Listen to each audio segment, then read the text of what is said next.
अभी हम लोग जो न्यूमेरिकल प्रॉब्लम्स हैं, कुछ इलेक्ट्रोमैग्नेटिक थ्योरी की न्यूमेरिकल्स नहीं हुए थे, उस पे हम लोग बात करते हैं। ठीक है, कुछ दो तीन न्यूमेरिकल ले लेते हैं। फर्स्ट जैसे न्यूमेरिकल है कि if the magnitude of H, H is the magnetic field in a plane electromagnetic wave है, उसमें मैग्नीट्यूड है मैग्नेटिक फील्ड की is 1 ampere per metre and find the magnitude of E in plane wave in free space.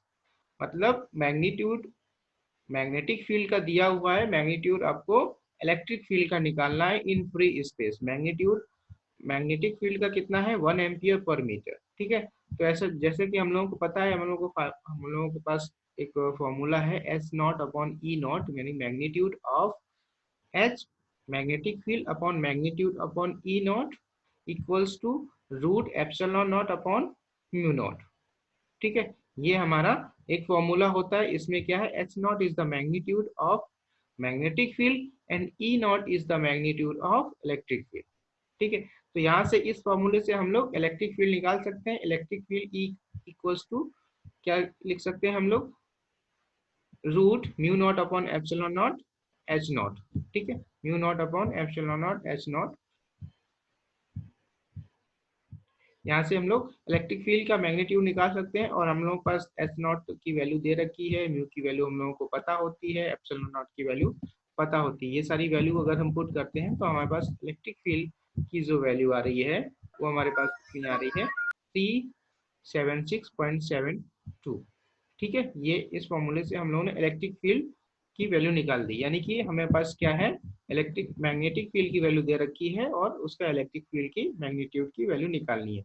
इसका just reciprocal भी question आ सकता है कि electric field की वैल्यू दे रखी हो, आपको मैग्नेटिक फील्ड की वैल्यू निकालनी। ठीक है, तो एक एक टाइप का ये क्वेश्चन हो गया।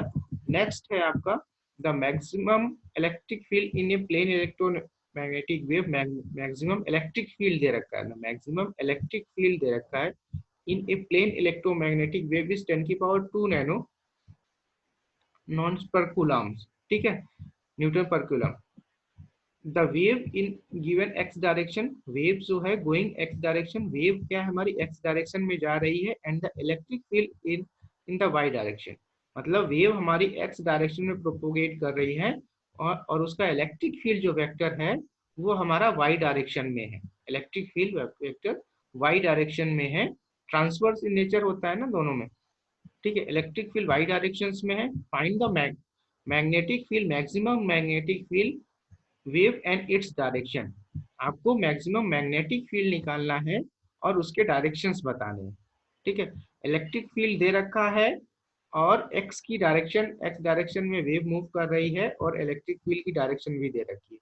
इलेक्ट्रिक फील्ड की वैल्यू दे रखी है, इलेक्ट्रिक फील्ड की डायरेक्शन दे रखी है, और वेव की डायरेक्शन दे रखी है। आपको निकालना क्या है, मैग्नेटिक फील्ड की वैल्यू निकालनी है, मैग्नेटिक फील्ड का डायरेक्शन निकालना है। ठीक है, तो जैसे हम लोगों को पता है electric field and magnetic field के बीच में रिलेशन क्या होता है, E naught equals to C B naught, where E is the magnitude of electric field equals to C velocity of light into magnitude of magnetic field.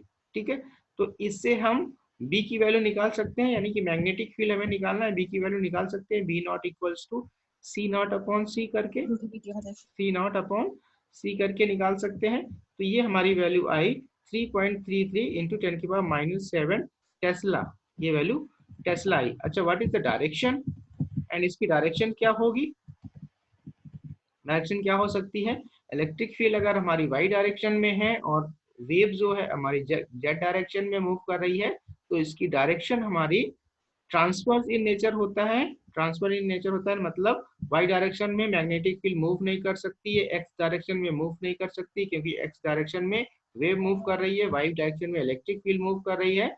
तो एक ही direction बची, Z direction.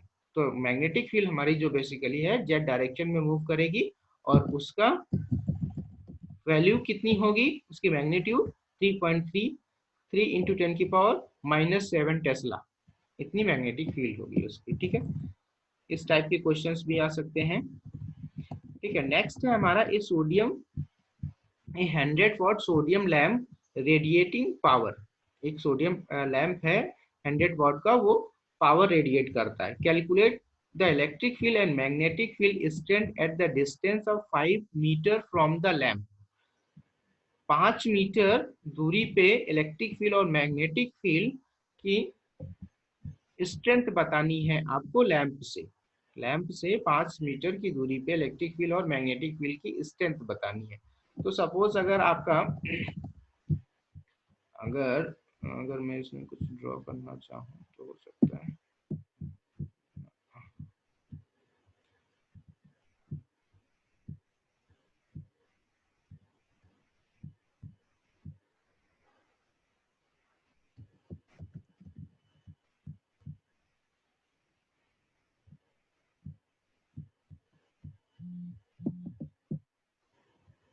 चलो नहीं, ये तो गड़बड़ हो जाएगा और इससे ही।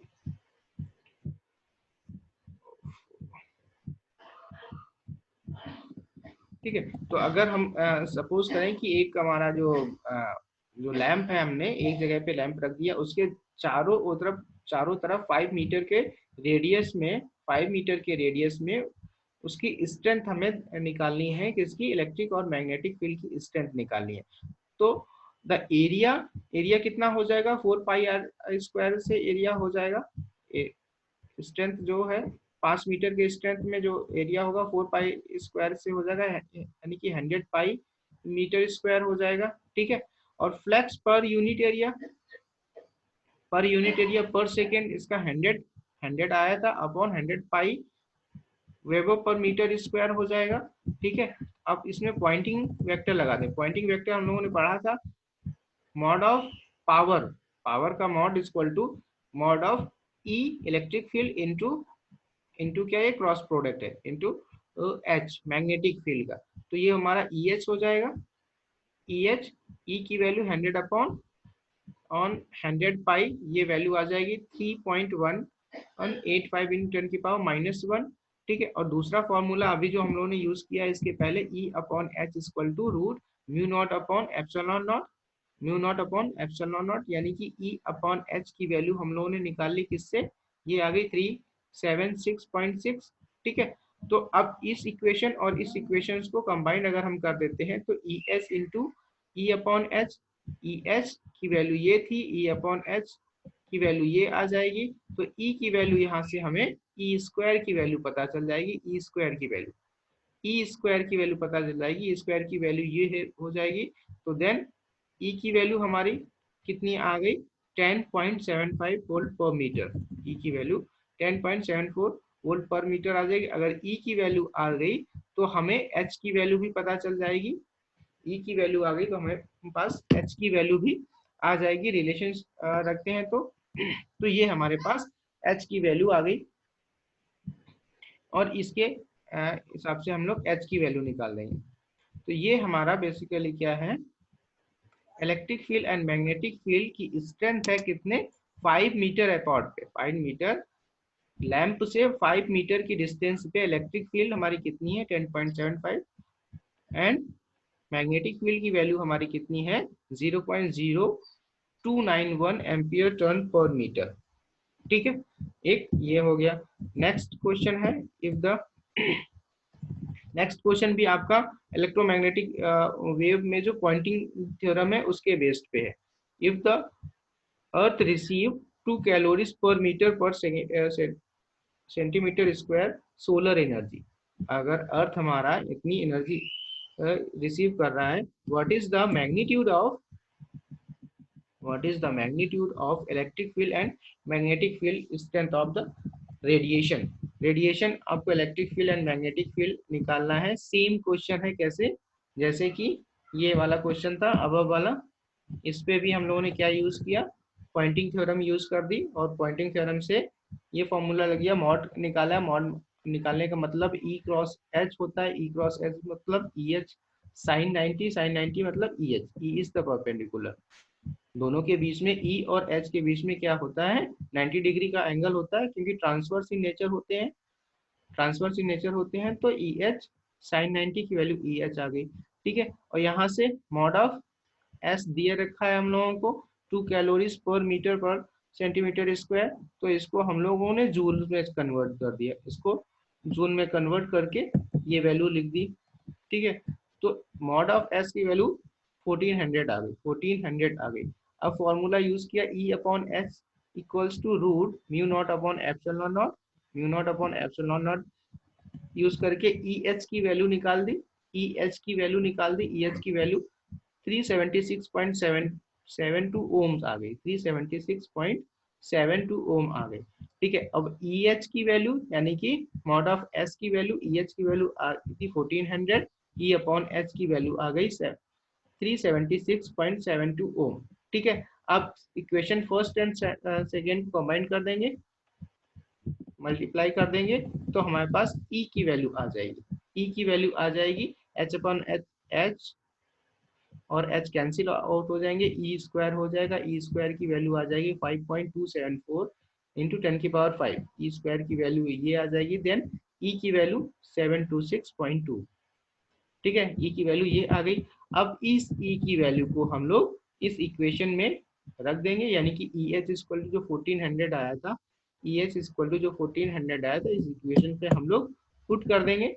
तो इसमें हमें ई की value, E H equal to 1400 था, ई की वैल्यू हम लोग निकाल चुके हैं, एच की वैल्यू इससे हमें पता चल जाएगी, इससे हमें एच की वैल्यू पता चल जाएगी, और वो एच की वैल्यू क्या है, H equal to 9.928 amperes turn per metre. ठीक है, तो ये हमारी ई की वैल्यू भी आ गई और एच की वैल्यू भी आ गई। तो ये हमारा क्वेश्चन का आंसर हुआ, किसका, जो अर्थ अर्थ जो सन एनर्जी अर्थ रिसीव कर रहा है 2 कैलोरीज पर मीटर पर सेकेंड से, उसमें इलेक्ट्रिक फील्ड और मैग्नेटिक फील्ड की स्ट्रेंथ यानी रेडिएशन के स्ट्रेंथ हमारी कितनी आई है, इलेक्ट्रिक फील्ड की ये स्ट्रेंथ है और ये मैग्नेटिक फील्ड की स्ट्रेंथ है। ठीक है, तो कुछ इसी टाइप के आपके क्वेश्चंस आएंगे आगे, ये सेम क्वेश्चन ऐसे ही है, आप लोग उसको देख लेना।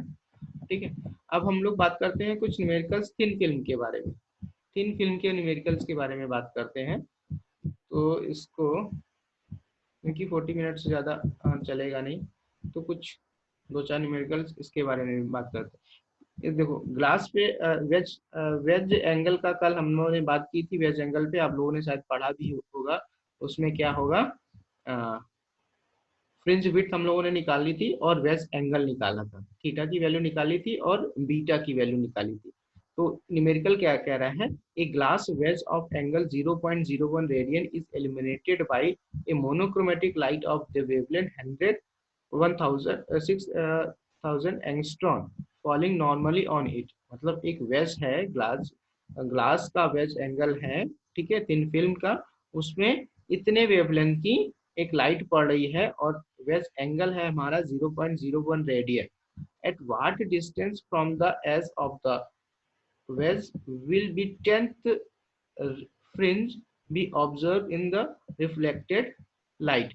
आपको 10वीं फ्रिंज बतानी है कि रिफ्लेक्टेड लाइट में 10वीं जो फ्रिंज है वो किस डिस्टेंस पे बनेगी, यानी कि x की वैल्यू निकालनी है। ठीक है, तो थीटा इक्वल टू दिया है, थीटा इक्वल टू 0.01 रेडियन दिया हुआ है, m की वैल्यू 10 दी रखी है, लैम्डा की वैल्यू ये दे रखी है, और कंडीशन फॉर डार्क फ्रिंजेस हमें पता है, कंडीशन फॉर डार्क फ्रिंजेस क्या होती है, 2t equal to m lambda, 2t equal to m lambda. ठीक है, एंड द वेज एंगल का फॉर्मूला क्या होता है, वेज एंगल की फार्मूला होता है theta equal to T upon X, theta equal to T upon X. तो यहाँ से टी की वैल्यू निकाल सकते हैं, T equal to theta X, यानी कि इस इक्वेशन में हम लोग टी की वैल्यू थीटा एक्स रख सकते हैं। ठीक है, तो जो ये फॉर्मूला हो गया हमारे पास, क्या बन गया, 2 theta X equal to M lambda, 2 theta X equal to M lambda. तो x इक्वल टू यहाँ से x की डिस्टेंस निकाल सकते हैं, और m हमारा कितनी है, 10th रिंग, 10th रिंग का निकालना है, तो reflected on the 10th fringe will be observe. ठीक है, तो 10th fringe m equal to 10 लिख देंगे, बाकी लैम्डा 2 और थीटा दे रखा है, लैम्डा और थीटा की वैल्यू दे रखी है आपके पास, ये आ गई, तो 3 mm आ गई, x की वैल्यू जो आएगी 3 mm आ गई, ये हम लोगों को निकालना था।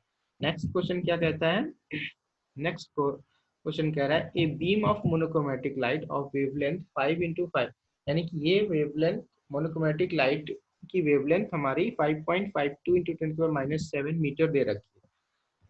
False normally on a glass wedge, फिर से वेज पे ऑन वेज एंगल है 20 सेकेंड, वेज थिन फिल्म है और उसका एंगल है 20 सेकेंड इन द आर्क।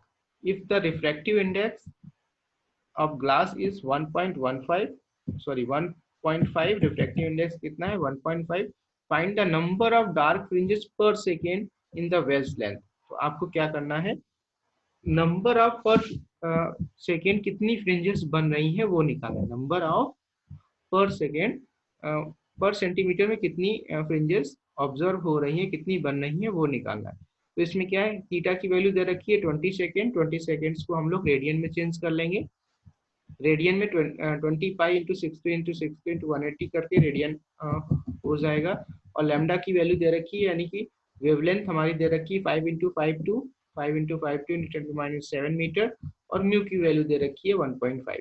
ठीक है, तो हम लोगों को फ्रिंज विड्थ पता है, विड्थ का फॉर्मूला क्या होता है, फ्रिंज विड्थ हम लोगों ने निकाला था beta equal to lambda upon 2 mu theta, 2 mu theta. अब इसमें लैम्डा की वैल्यू भी हम लोगों को पता है, 2 भी पता है, म्यू भी पता है, थीटा भी पता है।